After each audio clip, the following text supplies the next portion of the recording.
기도하겠습니다. 오늘 주시는 말씀 시편 24편입니다. 시편 24편 한 절씩 읽겠습니다. 땅과 거기에 충만한 것과 세계와 그 가운데에 사는 자들은 다 여호와의 것이로다.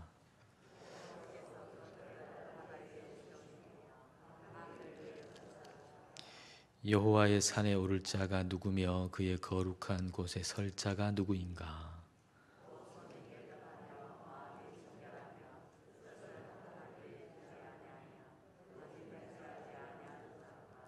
그는 여호와께 복을 받고 구원의 하나님께 의를 얻으리니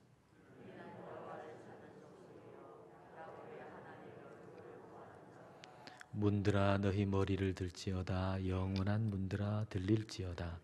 영광의 왕이 들어가시리로다.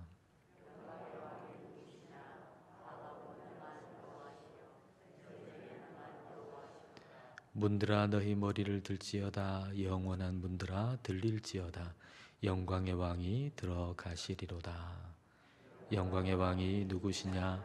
만군의 여호와께서 곧 영광의 왕이시로다. 아멘. 사람의 마음을 가만히 보면 통치하려는 마음, 또 다스리려고 하는 마음, 그런 마음이 있다는 걸 발견하게 되죠. 근데 우리가 성경을 보면 우리 하나님께서 사람을 그렇게 창조하셨다라고 하는 걸 발견하게 됩니다. 창세기 1장 26절에 보면 이렇게 기록되어 있죠. 하나님이 이르시되 우리의 형상을 따라 우리의 모양대로 우리가 사람을 만들고 그들로 바다의 물고기와 하늘의 새와 가축과 온 땅과 땅에 기는 모든 것을 다스리게 하자 하시고, 하나님께서 사람을 만드시려고 하실 때에 사람을 만들어서 그 이전에 만든 모든 만물들을 다스리도록 하기 위해서 사람을 창조하신 것이죠. 하나님의 권한을 사람에게 위임해줘서 그 사람이 위임을 받아서 이 온 만물을 다스릴 수 있도록 하기 위해서 사람을 만드셨어요. 그 위임식 장면이 그 다다음 절에 나타납니다. 창세기 1장 28절에 이게 위임식이죠. 말하자면은 하나님이 그들에게 복을 주시며 하나님이 그들에게 이르시되 생육하고 번성하여 땅에 충만하라. 땅을 정복하라. 바다의 물고기와 하늘의 새와 땅에 움직이는 모든 생물을 다스리라 하시니라. 하나님께서 사람을 만드신 다음에 온 만물을 다스릴 수 있는 권한, 통치력, 지도력, 그걸 주셨어요. 위임하셨어요. 여기서 다스린다라고 하는 것은 잘 돌보아서 잘 섬겨서 더 풍성하게 만드는 걸 의미하는 거예요. 다스린다 그럴 때 그것은 그걸 잘 섬기고 돌보아서 더 풍성하게 만드는 거, 이게 다스리는 거죠. 이게 지도력이죠. 하나님 우리에게 주신 지도력이죠. 근데 이게 사람의 죄로 말미암아 가지고 왜곡되어져 버린 거죠. 그래서 섬기고 돌보아서 더 풍성하게 만들어야 되는데 그게 왜곡되어져서 더 풍성하게 만드는 것이 아니고 더 못쓰게 만들어 버리는 것입니다. 그래서 왜곡된 어떤 권력욕, 이것 때문에 내 인간성이 파괴되잖아요. 사람의 인간성이. 어떤 권력이 주어진 사람들 보세요. 그전에는 괜찮은 사람 같이 보이는데 그 권력이 주어지고 나면 그 권력 때문에 그 인간성이 파괴가 돼요. 자기만 파괴가 되는 게 아니고 그 권력으로 말미암아 그 아래에 있는 사람들도 어려움을 당하게 되는 것이죠. 이게 죄로 말미암아서 원래 하나님이 창조하실 때 사람에게 주신 그 지도력, 통치력, 이게 왜곡되어져 버린 그런 모습입니다. 근데 하나님은 이걸 회복시켜 주시기를 원하세요. 이게 회복되기를 원하세요. 그리고 마침내는 반드시 회복할 것이라고 하는 거, 반드시 회복시킬 것이라고 하는 거, 그걸 우리는 요한계시록 마지막 장 22장에 보면 우리는 발견하게 되는데, 세세토록 왕노릇하리라 그렇게 말씀하셨거든요. 세세토록 왕노릇하리라. 영원토록 통치력을 발휘한다는 거죠. 우리 주님과 함께 이 세상을 다스린다고 하는 거죠. 회복시킬 거라는 얘기예요. 우리 하나님은 그렇게 우리가 회복되기를 원하시는 거죠. 그러려면 그 죄로 인해 가지고 자리를 좀 떠났던, 잘못된 자리로 갔던 것이 다시 제자리로 돌아오는 것이 꼭 필요한데, 그 제자리로 돌아와야 할 것 중에 아주 중요한 것이 주인이 누군가라고 하는 것이 있어요. 주인이 누군가. 이게 잘못됐기 때문에 이게 엉망이 됐는데, 이게 다시 회복되려면 주인이 누군가라고 하는 것이 분명해져야 합니다. 우리는 하나님으로부터 위임받은 사람이지 우리가 주인인 건 아니에요. 우리 하나님의 것이에요. 근데 우리 하나님이 우리에게 위임해 주셨어요.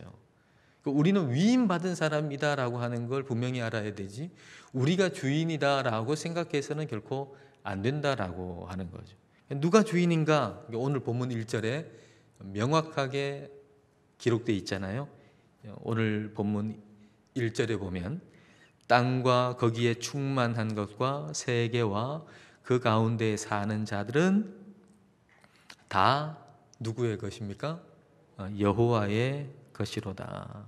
땅에 있는 것, 땅에 있는 것, 땅에 사는 것, 모든 게 다 하나님의 것이다. 하나님이 주인이다 라고 하는 거죠. 이게 우리의 고백이에요. 다윗의 고백일 뿐만 아니라 우리 하나님을 믿는 모든 사람들의 고백입니다. 이 세상의 또 모든 사람의 주인은 오직 하나님 밖에는 없어요. 하나님 밖에는. 하나님과 또 누구가 같이 주인이 되는 게 아니고 하나님 밖에는 없어요. 자, 2절 말씀을 볼까요? 여호와께서 그 터를 바다 위에 세우시며 강들 위에 건설하셨도다. 여기 이제 바다나 강이라고 하는 것은 혼돈을 의미하는 단어거든요. 혼돈. 그러니까 우리 하나님은 무에서 유를 창조하셨어요. 무질서를 질서로 만드시는 분이 하나님이세요.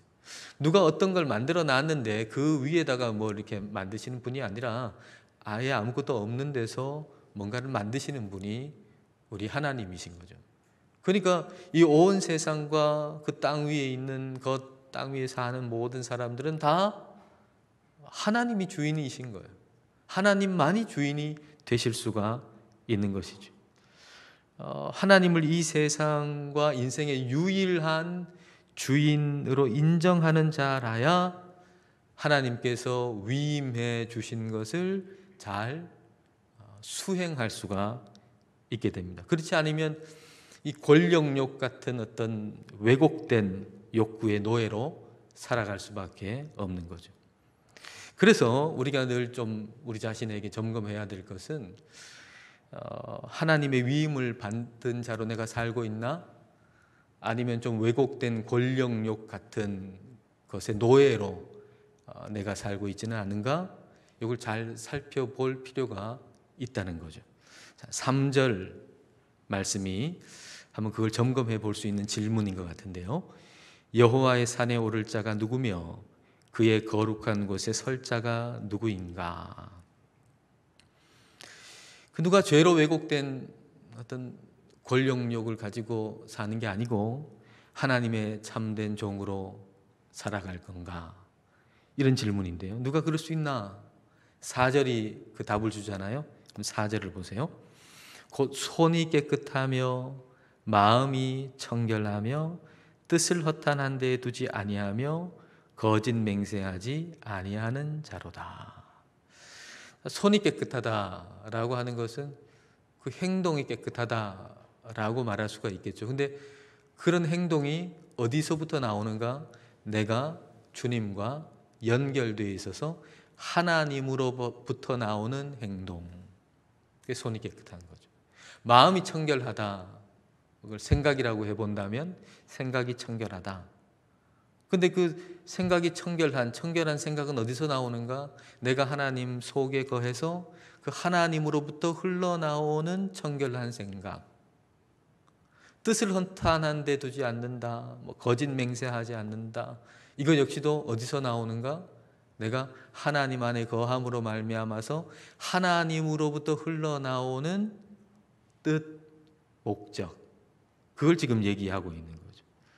그러니까 여기서 행동이나 생각이나 뜻이나 목적이나 이것은 내가 어떻게 해가지고 내가 하는 게 아니라, 나에게서 나오는 게 아니라 내가 주님과 연결되어 있어서 우리 주님으로부터 나오는 거예요. 은혜의 산물인 거죠. 하나님의 은혜의 산물. 우리 하나님이 나와 함께 하셔서 우리 하나님의 은혜로부터 나오는 은혜의 산물. 이게 바로 여기 행동이나 마음이나 뜻이나 이런 목적인 거죠. 우리가 우리에게서 나오는 어떤 행동이나 뜻이나 목적이나 계획이나 생각, 이런 것들이 은혜로부터 나온 것이어야 하지 우리의 일이 되어서는 안 된다라는 얘기입니다. 여러분, 하나님 믿는 사람에게 유의할 것이 하나 있는데, 그것은 하나님을 믿는 것이 일이 되지 않도록 하는 거예요. 저와 여러분은 하나님을 좀 잘 믿어보고 싶은 사람이잖아요. 그렇죠? 아마 예외는 없을 거예요. 이 자리에 있는 분들은 하나님을 좀 잘 믿어보고 싶은 사람이에요. 저와 여러분은. 근데 하나님을 좀 제대로 잘 믿어보고 싶은 사람이 유의해야 할 것은 하나님을 믿는 것이 일이 되지 않도록 하는 거예요. 일이 되지 않도록. 우리가 하나님을 처음 믿을 때는 그게 은혜인 줄 알잖아요. 은혜 안에서 우리는 믿게 되죠. 근데 조금 시간이 지나면서 우리도 모르게 하나님을 믿는 것이 일이 될 때가 많아요. 하나님을 믿는 게 일이 된다는 얘기는 그 일로 인한 보상을 요구하게 된다는 거죠. 우리 하나님과의 아주 내밀한 관계 속에서 우리 하나님이 내게 아무도 모르는데 아주 내밀하게 주시는 보상은 늘 있어야 돼요. 그게 있어야 우리는 끝까지 믿음의 삶을 살아갈 수 있어요. 아무도 모르지만 내가 아는, 나만 아는 하나님과 나와의 내밀한 관계 속에서 하나님이 내게 주신 보상이 있단 말이에요. 그게 나에게 계속 끊임없이 힘을 공급해 주는 거예요. 근데 여기서 얘기하는 것은 믿는 것이 일이 된다는 얘기는 그런 보상이 아니고, 내가 하나님을 믿은 것으로 인해서 세상적인 보상을 요구하는 거죠. 내가 하나님 이만큼 잘 믿었으니까 하나님 이러이러한 거 주세요 라고 하는 거죠. 하나님, 내가 하나님 잘 믿었으니까 하나님 좀 사업 좀 잘 되게 해주세요. 하나님, 내가 하나님 잘 믿었으니까 우리 자녀들 좀 보란 듯이 좀 잘 되게 해주세요. 좋은 직장도 들어가고 월급도 많이 받고 사업도 잘 되고 그렇게 되게 해주세요. 이렇게 하는 거죠. 그게 하나님을 믿는 게 일이 되어버렸다라고 하는 증거예요. 그러면 어떻게 되나? 내가 바라는 보상이 주어지지 아니하면 피곤해지는 거예요. 하나님을 믿는 일이 피곤해지는 거예요. 하나님을 믿는 게 일이 됐다는 거죠. 보상도 주어지지 않는데 일을 계속 할 수 있나요? 없잖아요. 하나님을 믿는 게 일이 되면 내가 원하는 보상이 주어지지 않을 때 급격한 피로감을 느낄 수밖에 없죠. 그리고 사람에게 보상을 바라게 되죠. 내가 하나님 이렇게 열심히 잘 믿었으니까 사람들이 나를 인정해 주어야 한다라고 생각을 하는데, 내가 바라는 그런 사람들의 인정이 없을 때, 그때 우리는 거룩한 삶 자체도 굉장히 회의를 느끼게 되는 거죠. 하나님을 믿는 게 일이 되면 아주 쉽게 지쳐버리는 겁니다. 하나님을 믿는 게 내가 하는 일이 되면 결과가 그렇게 좋지 않아요. 따라서 시작도 좋지만 아름다운 마무리가 되려면 하나님을 믿는 것이 일이 되지 않아야 돼요. 하나님을 믿는 게 일이 되지 않도록 하는 게 우리에게 굉장히 유의해야 할 일이라는 거죠. 그래서 4절을 여러분 다시 보시면은 4절에 초점을 두고 읽어야 될 게 뭘까? 4절에 손이 깨끗하다, 마음이 청결하다, 뜻을 허탄한 데 두지 않는다, 거짓 맹세하지 않는다, 이렇게 나오는데 그 자체가 아니고, 그렇게 하는 자체가 아니고 그것이 누구하고 연결됐기 때문에 나오느냐에 초점을 맞춰야 돼요. 우리 초점은 이렇게 해야지, 이렇게 해야지, 예수님 믿으니까 이렇게 해야지가 아니라, 이게 이런 것들이 누구하고 연결되어 있기 때문에, 누구 속에 있기 때문에 자연스럽게 나오는 것이라는데 우리가 초점을 두고서 성경을 읽어야 한다는 얘기입니다. 그래야 그것이 내 의가 되지 아니하고 하나님이 주시는 은혜가 되는 거예요. 우리가 얻는 의는 내가 의롭게 행동하는 내 의가 아니고 하나님께 내가 속해 있기 때문에 그 은혜로 주어지는 열매예요. 그 은혜의 열매. 그 은혜의 열매가 의로운 행동도 될 수 있고, 좋은 뜻을 품고 계획을 세우고 거룩한 목적을 향해서 나아가고, 이게 다 그 은혜의 열매라고 하는 거죠. 우리가 성경을 읽을 때 항상 유의해야 될 것은 은혜의 관점에서 읽어야 한다는 겁니다. 내 의의 관점이 아니고 은혜의 관점에서. 구약을 읽든 신약을 읽든 그 은혜의 관점에서 언제나 성경을 읽어야 되죠. 자, 여러분 5절을 한번 보시겠어요? 그는 여호와께 복을 받고 구원의 하나님께 의를 얻으리니. 이 의로움은 내가 하는 행동에서 나오는 게 아니고 내가 속해 있는 하나님에게서 나오는 거예요. 그러니까 의로운 행동이 나를 통해 나오잖아요. 근데 이게 나한테서 나오는 게 아니고 내가 속해 있는 하나님으로부터 나오는 거예요. 하나님으로부터 나온다. 그러니까 내가 한 의로운 행동이나 계획이나 이것 역시도 하나님의 은혜가 되는 거예요. 찬양과 감사의 소재가 되는 거죠. 내 의일 때는 내 자랑이 되잖아요. 내가 이렇게 의로운 행동을 했어, 이렇게 좋은 뜻을 품었어, 그래서 이런 착한 일을 했어, 내 자랑이 되잖아요. 근데 그게 하나님의 은혜로부터 나온 열매라고 하는 걸 분명히 알 때 그것은 초점이 내 자랑이 아니고 하나님께로 가는 거예요. 하나님께서 이런 뜻을 품을 수 있게 해주신 것을 감사합니다. 이런 거룩한 목적을 가질 수 있게 하신 하나님을 찬양합니다. 이런 일을 할 수 있도록, 행동할 수 있도록 하신 하나님께 영광을 돌리고 하나님께 찬송을 올려드립니다. 이렇게 되는 거죠. 그러니까 은혜에 초점을 맞추는 사람은 모든 스포트라이트가 하나님께 가는 거예요. 하나님. 스포트라이트가 나한테 오는 게 아니고 스포트라이트가 전적으로 다 하나님께 가는 거죠. 자, 6절을 보십시오. 그런 모습이요, 이게. 이는 여호와를 찾는 족속이요 야곱의 하나님의 얼굴을 구하는 자로다. 하나님의 얼굴을 찾잖아요. 하나님 찾아요. 하나님 얼굴을 구해요. 다른 말로 해보면 뭐 어떻게 될까요?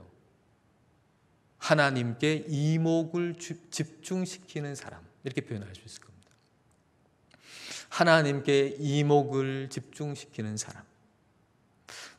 여러분, 어떤 때 하나님께 이목을 집중시키죠? 어떤 때 우리가 다른 어떤 사람에게 이목을 집중시키죠? 그 사람이 너무 멋있거나 너무 아름다울 때. 그렇죠? 굉장히 아름답고 굉장히 멋진 사람이 지금 여기 딱 나타났다고 생각해봐요. 여러분 눈이 싹 글로 돌아갈 겁니다. 그런 의미에서 보면 우리 하나님은 우리의 이목에 집중을 받을 만한 분이죠. 왜냐하면 하나님 모든 아름다움의 원천이시니까. 하나님은 진짜 아름다운 분이죠. 그리고 어떤 때 우리는 누구에겐가 이목을 집중시키죠? 그 사람이 나에 대한 모든 통제권을 다 가지고 있을 때, 그 사람의 한마디가 나에게 미치는 영향력이 지대해요. 그 사람이 모든 통제권을 다 가지고 있어요. 그러면 그 사람에게 이목이 집중되잖아요. 무슨 말을 할까? 무슨 결정을 저 사람이 내렸을까? 모든 이목이 집중될 수밖에 없죠. 그렇다면 하나님께 이목이 쏠려 있는 사람은 어떤 사람일까요? 하나님께 통제권을 드린 사람. 만약 내가 나 자신이 내 인생의 통제권을 꽉 쥐고 있으면 하나님께 이목을 집중시키지 않아도 돼요. 그렇잖아요. 내가 내 통제권을 가지고 있는데 하나님께 무슨 이목을 집중시킬 이유가 뭐가 있어요? 근데 내 모든 통제권을 하나님께 싹 다 드렸어요. 그러고 나면 하나님께 이목을 집중시킬 수밖에 없는 거죠. 우리가 하나님께 우리의 통제권을 다 드리고 나면 그럼 진짜 그 다음에 마음의 평화를 얻어요. 마음의 평화를 얻으면 별로 화낼 일이 없어져요. 어떤 뇌과학자가 어떤 프로그램에 나와가지고 이야기하는 것 중에 참 인상적인 얘기가 하나 있더라고요. 왜 사람이 화를 낼까 하는 거죠. 왜 사람이 화를 낼까? 사람이 화를 내는 이유는 내가 통제하고 싶은데 통제가 안 되니까 화를 낸대요. 내가 저 사람한테 왜 자꾸 화를 내나? 저 사람을 내가 내 뜻대로 좀 통제하고 싶어요. 근데 그게 안 되는 거예요. 그러니까 그 사람한테 자꾸 화가 나는 거죠. 그러면 사람이 좀 성숙하다라고 하는 것은 내가 저 사람을 통제할 수 없다는 것을 인정하면서 동시에 무기력해지지 않는 거. 난 저 사람 통제할 수 있는 힘이 없어. 동시에 무기력해질 수 있는데 통제할 수 없다는 걸 인정하면서 동시에 무기력해지지 않는 거, 그게 성숙한 거다. 그런 얘기를 하더라고요. 부모와 자녀 사이에 한번 적용을 해봤어요. 그 얘기를 부모와 자녀 사이에 한번 적용을 해보니까 부모는 자녀한테 좀 화를 많이 내는 경향이 있잖아요. 그저 여러분 중에는 없는 것 같은데 부모는 자녀한테 화를 많이 내는 경향이 있어요. 이유는 뭘까요? 통제하고 싶은데 통제가 안 되는 거예요. 자녀를 내 마음대로 해보고 싶잖아요. 자녀한테 이렇게 얘기하면 자녀가 탁 내 말 들어가지고 이렇게 움직이고 저렇게 하면 저렇게 움직이고 막 그렇게 하고 싶은데 자녀가 좀 더 어리면 더 그런 마음이 더 강하겠죠. 근데 안 된단 말이에요. 그러니까 자녀한테 화를 내는 거예요. 화를 내는 거예요. 그럴 때 우리가 해야 할 일은 뭘까? 계속 자녀를 통제하려는 그런 강한 마음을 가지고서 계속 통제하려고 그러면 계속 화를 내게 되고 그 화를 내는 게 결국은 아이를 망치게 된단 말이죠. 그럼 우리가 해야 할 일은 통제권을 내려놓는 거예요. 근데 예수님을 믿는 저와 여러분은 굉장히 유리한 위치에 있어요. 세상 사람들이 성숙하기 위한 것보다 우리가 성숙한 과정을 밟는 것에 대해서 우리는 굉장히 유리한 위치에 있어요. 왜냐하면 통제권을 드릴 분이 있잖아요. 통제권을 하나님께 드리는 거예요. 내가 그동안에 이 아이에 대해서 내가 통제하려고 하다가 그렇게 화가 많이 나고 이 아이한테 화를 다 쏟아내고 큰 소리를 치고 이 아이를 좀 망쳐놨는데 그게 아니고 내 통제권 하나님께 다 드리는 거죠. 그리고 나면 뭘 하게 되죠? 통제권을 하나님이 가지고 계시니까 통제하려고 하는 마음 가질 때마다 그 통제권을 가지고 계신 하나님께 기도하게 되죠. 말씀을 따라서 양육하게 되죠. 그러면 부모의 권위는 없어지나? 아니, 그것 때문에 부모의 권위가 오히려 세워지는 거예요. 하나님이 주신 원래 부모에게 주신 그 권위를 회복할 수 있고 오히려 그런 부모의 권위가 회복될 때 자녀들도 제대로 그 부모 아래에서 양육이 받을 수가 있다는 것이죠. 하나님께 통제권을 드려야 돼요. 하나님께 통제권을 드린다는 것, 다른 얘기로 하면 하나님이 왕이신 것을 인정하는 것입니다. 하나님이 왕이신 걸 인정하는 것. 7절, 8절을 보십시오. 문들아 너희 머리를 들지어다. 영원한 문들아 들릴지어다. 영광의 왕이 들어가시리로다. 영광의 왕이 누구시냐? 강하고 능한 여호와시요 전쟁에 능한 여호와시로다. 영광의 왕은 하나님이신데 우리 하나님께서 들어가시니까 영원한 문아 들릴지어다. 영원한 문이 들린다라고 하는 것은 뭐 여러 가지 해석이 있지만은 가장 기본적인 것으로 마음의 문을 여는 걸 의미합니다. 마음의 문을 여는 거. 우리 주님 들어오시도록 마음의 문을 여는 거죠. 영원한 문이라고 하는 거 오래된 문이거든요. 영어 번역에도 ancient doors, 오래된 문이에요. 그러니까 생각해 보면은 우리 마음이 그런 오래된 문은 아닐까 그런 생각이 들더라고요. 녹이 슬고 열어드려야 되는데 열려고 하니까 너무 오랫동안 닫혀 있어가지고 잘 열리지도 않는 그런 문. 그런 문이 우리의 문이 아닐까, 나의 문이 아닐까, 마음의 문이 아닐까 하는 거죠. 내 마음의 문이 열어놓았다고 생각할 정도로, 닫혀 있는데 열어놓았다고 생각할 정도로 그냥 오래된 문, 그건 우리의 마음이 아닐까라고 하는 거죠. 요한계시록 3장 20절에도 보면은 우리 주님께서 바깥에서 문을 두드리고 계시잖아요. 근데 그 문이 어떤 사람의 문이에요? 예수님을 모르는 사람의 문입니까? 아니면 예수님을 믿는 성도의 문입니까? 예수님을 믿는 성도의 문이잖아요.